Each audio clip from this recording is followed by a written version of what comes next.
Director Rennie Harlan officially brings the Nightmare franchise into the MTV generation by upping the pop/rock song quotient and relying on a fresh, kinetic editing style. Harlan was nothing more than a homeless up-and-comer at the time, but would go on to direct an eclectic list of action films from the tremendously successful Cliffhanger to the infamously over-budgeted flop Cutthroat Island. He was also married to actress Gina Davis for a few years. She was a frequent collaborator of his, including the Shane Black scripted The Long Kiss Goodnight with Samuel L. Jackson.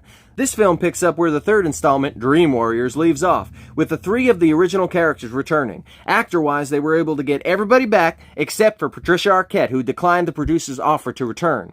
I believe that this is what inspired their decision to kill off her character and replace her with a new heroine named Alice. Alice's story would continue in Part 5. This decision also mirrors the Janet Leigh-inspired demise of Tina in the original A Nightmare on Elm Street. The Dream Master features some of the most impressive practical effects in the series, most of which were made up on the fly.